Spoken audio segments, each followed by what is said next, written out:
नर्मदे हर गुरुजी। मात नर्मदे हर। गुरुजी, एक प्रश्न था, जो हो रहा है वो कौन कर रहा है, इसका थोड़ा सा मार्गदर्शन करें गुरुजी। जो भी संसार में हो रहा है, ठीक है, वो प्राकृतिक घटनाएं तो अपने आप हो रही है जी। बहुत जंगल में अपने आप पेड़ लग जाते हैं, उनको गर्मी में कोई पानी नहीं देता, लेकिन कई सौ साल से पड़े हैं। आप घर पे लगाते हो तो उसे पानी देना पड़ता है। एक पेड़ आप लगाते हो, एक पेड़ अपने आप है। इच्छा अपेक्षा में, हमारी ज़रूरतों में तो हो रहा है। ये जो हो रहा है हमारी ज़रूरतों में हो रहा है। भोग और भोजन, भोग और भोजन के लिए ये सब हो रहा है, कर्म हो रहा है, हमारी ज़रूरतें।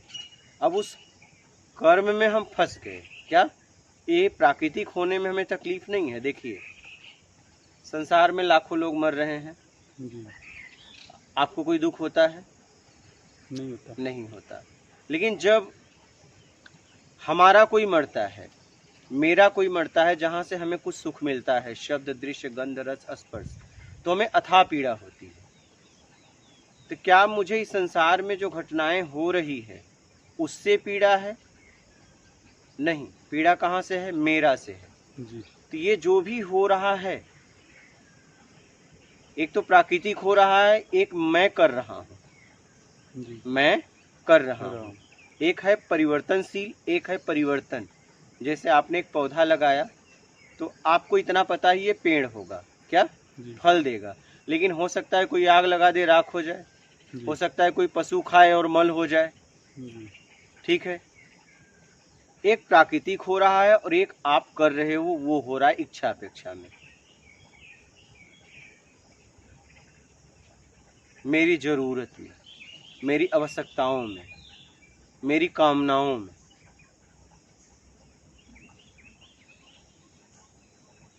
आप समझ रहे हो? जी।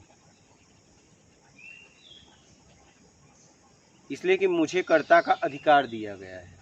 बाकी जितनी भी मानव के अलावा जितना भी है, सब अपने मूल स्वभाव में जीते हैं। मानव एक ऐसा है, अपने विपरीत स्वभाव में जीता है और यही उसके परेशानी का कारण है। परोपकार को छोड़ के राजसी या तामसी में लग गया है। तो ये जो भी हो रहा है, सीधा सीधा इसका जवाब है, एक प्राकृतिक हो रहा है और एक कामनाओं में हो रहा है।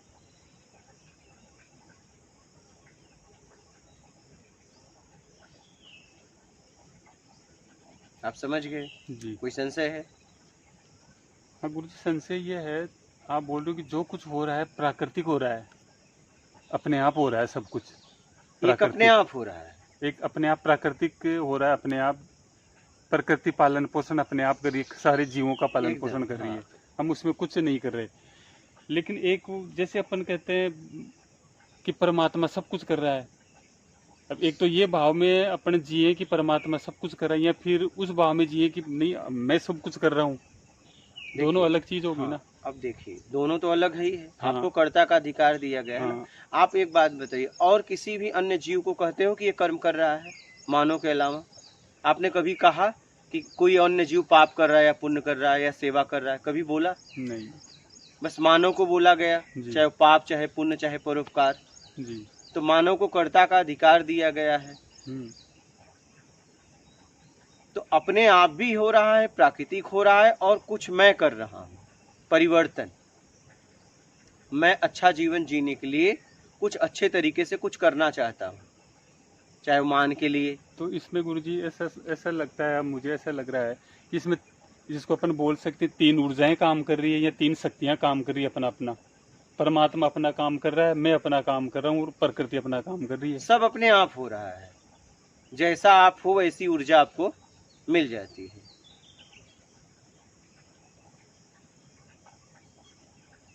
सब अपने आप हो रहा है, सब फिक्स है। आप फिक्स करने में फंस गए। क्या सब पहले से फिक्स है? अब आप फिक्स करने में फंस गए और अपने हिसाब से करने के अंदर फंस गए कि मुझे मेरे हिसाब से चाहिए। हाँ, आप इस जगत में नहीं फंसे हो। इस जगत में आपके द्वारा जो जगत का निर्माण हुआ है, आप उसमें फंसे हो। जगत में अगर फंसे होते तो लाखों लोगों के लिए रोज रोते ना। शमशान में चले जाइए, लोग चिता जल रही है, लाइन लगी है, तो आप तो हर वक्त रोते रहते। उनको देख के तो आपको पीड़ा नहीं होती है। सब फिक्स है, आप फिक्स करने में फंस गए और उसी में उलझ गए पूरी तरह। कहने का मतलब ये है, ये तेरा ये मेरा, इसमें फंस गए। इसमें फंस गए, वो भी मान के चक्कर में आके, इज्जत के चक्कर में आके, बड़ा बनने के चक्कर में आके।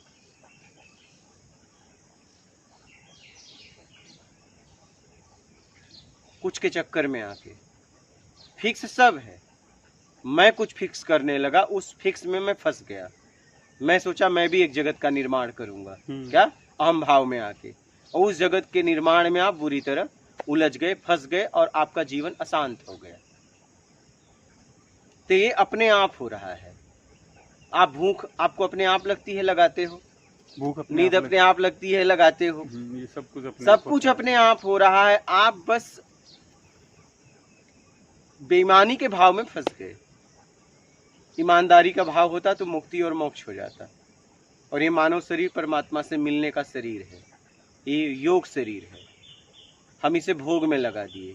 देखो, मानव के अलावा अन्य जीव जितने भी हैं सब अपने समय पे भोग और भोजन करते हैं।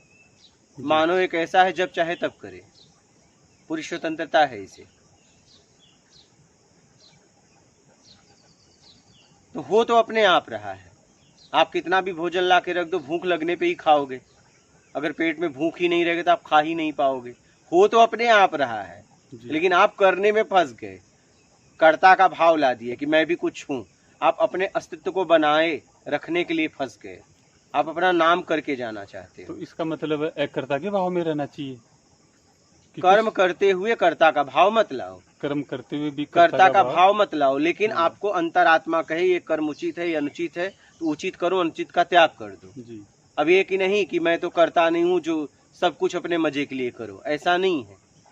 अंतर आत्मा कही ये मत करो तो मत करो। देखो, जब भी हम बुरा काम करने जाते हैं अंतर आत्मा से आवाज आती है, ये मत करो, तुम्हारे लिए ठीक नहीं है, लेकिन फिर भी हम दबाव डाल के करते हैं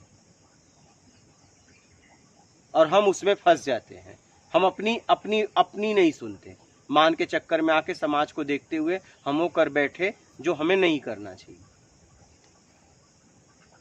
तो गुरु जी, एक जगह साधु महात्मा ये भी कहते हैं कि सब अपने कर्मों का फल भोग रहे हैं। हाँ, सब अपना कर्मों का फल भोग रहे हैं। तो इसमें परमात्मा का क्या रोल है? फिर परमात्मा को क्या मतलब है? किसी को दुखी करेगा, किसी को सुखी करेगा, किसी को गरीब करेगा, उससे क्या मतलब? अमीर करेगा, उससे क्या मतलब? एक माँ बाप के कई बच्चे होते हैं। देखो, जब वो बड़े होते हैं तो अपने अपने जिंदगी जीते हैं। कोई रोटी के लिए तरसता है तो कोई राजा की तरह जी रहा है, आपने देखा होगा जी। सब तो एक ही माँ के बच्चे हैं, जिन्होंने जैसा कर्म किया वैसा उसे परिणाम मिला। तो कर्म के अनुसार ही पूरी सृष्टि का पालन पोषण हो रहा है, पूरी सृष्टि कर्म के अनुसार चल रही है, मूल कर्म। तो फिर परमात्मा का नाम क्यों ले फिर जीव? क्या मतलब है परमात्मा को जपने का? तो कौन परमात्मा के बोला आप जपो? तो ये जो शास्त्र जो कहते हैं, जब साधु महात्मा कहते हैं कि आप नाम जपो, इसका नाम लो। अभी तक जितने भी महापुरुष हुए उन्होंने एक ही बात कही, निर्विकार हो जाओ, पवित्र हो जाओ। अपवित्र हो गए हो इसलिए जगत में भटक रहे हो। इस जगत को पार करना है, इस भवसागर को पार करना है तो पवित्र हो जाओ, निर्मल हो जाओ। यही बातें हैं।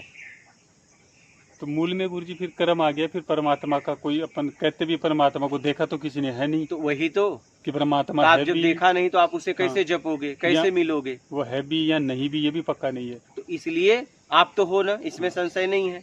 और आप विकारों में लिप्त हो, इसमें संशय नहीं है। आपका जीवन अशांत भरा है, इसमें संशय नहीं है। आपके द्वारा वो कर्म हुआ जो नहीं होना चाहिए, इसमें संशय नहीं है। तो अपने आप को निर्मल पवित्र करो ना, अपने चक्कर में लगो ना। इसीलिए तो कहा गया, एक ही साधे सब सदे, सब साधे सब सज जाए। एक कौन? स्वयं अपने आप को साधना है। दूसरे के चक्कर में फंसे हुए हैं। तो वही तो, हर वक्त दूसरे को साध रहे हो, अच्छे बुरे में देवी देवताओं को साध रहे हैं, किसी को भी साध रहे हो, बस लालच में आके कि मुझे निर्विकार करा देंगे। विकार आपने धारण किया है तो निर्विकार वो कैसे करा देंगे? और कर्म करके आप विकारों को धारण किए हो तो कर्म करके आपको विकारों से मुक्ति मिलेगी। दुष्कर्म किए हो, सत्कर्म करो। दुष्कर्म करके विकार जमा किए हो, सत्कर्म करके विकारों से दूर हो जाओ। यही रास्ता है। ताला जिस चाबी से बंद है उसी से खुलेगी। आप कोई और चाबी उसमें लगाना चाहते हो, आप ईंट पत्थर से उसे तोड़ना चाहते हो, तकलीफ में तो आओगे ना। सीधा सीधा चलो ना।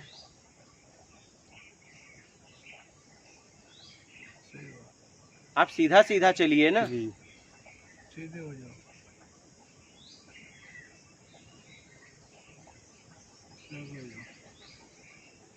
तो सब अपने आप हो रहा है, हम कुछ करने में फंस गए। कुछ है, ठीक है, हम अपने तरीके से कुछ करना है, उसमें हम फंस गए। अब तो फंस गए, तो ये जो कुछ है उसका सदुपयोग करके वापस आ जाओ। उपयोग तो करना पड़ेगा, दुरुपयोग करके फंसे हो तो सदुपयोग करके वापस आ जाओ। हाँ, तो इसके लिए सबसे सरल मार्ग है परोपकार। उन लोगों की सेवा करो जहाँ जरूरत हो, धन से, तन से, ज्ञान से, अर्थ, काम, मोक्ष, जिस लायक हो सेवा में अपने आप को लगा दो। मानवता को जागृत करो। परोपकार धर्म है, जहाँ परोपकार होता है वहाँ धर्म घटित होता है। वो आपको धार्मिक बनाता है और धार्मिक बनते हो निर्विकार होने में सहायता मिलती है। कोई अगर आपको धार्मिक बना रहा है तो उससे बोलो अधार्मिक बनाओ। बिना अधर्म का किए आपको अधार्मिक कोई बना सकता है? नहीं बना। तो धार्मिक कैसे बना सकता है? इतना तो आपको समझ में आना चाहिए। इतनी तो वो आपके पास बुद्धि होना चाहिए कि अगर ये व्यक्ति मुझे अधार्मिक नहीं बना सकता, मेरा कर्म मुझे अधार्मिक बनाएगा, तो धार्मिक कैसे बनाएगा? मेरा कर्म मुझे धार्मिक बनाएगा, और वो कर्म है परोपकार।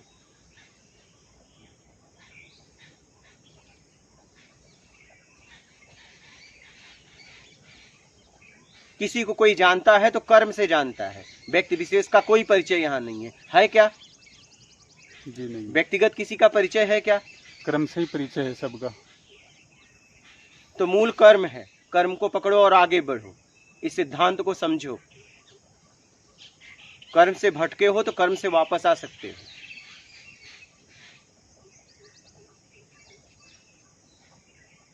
जी। समझ रहे हो? जी। इसको समझ के आगे बढ़ो। सब फिक्स है, फिक्स करने में फंस गए। अब फिक्स मत करो। क्या? अब निकलो, अब निकलो। सत्कर्म अपनाओ, दुष्कर्म को छोड़ो। सीधा सीधा देखिए, आपको ध्यान से समझिए। बेईमानी करनी पड़ती है, ईमानदारी करनी पड़ती है। ईमानदारी आपके कर्म में होती है, वो पहले से फिक्स है। आप बेईमानी फिक्स करने में फंस गए।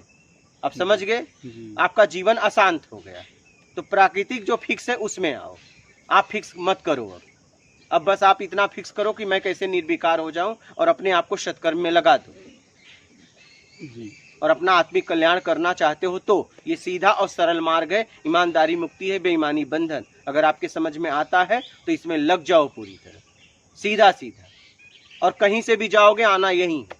क्या? जी। कहीं से भी जाओ आना यही। समझ रहे हो? जी। ठीक है जी। कोई संशय है? नहीं गुरु जी। हाँ बोलिए। ठीक।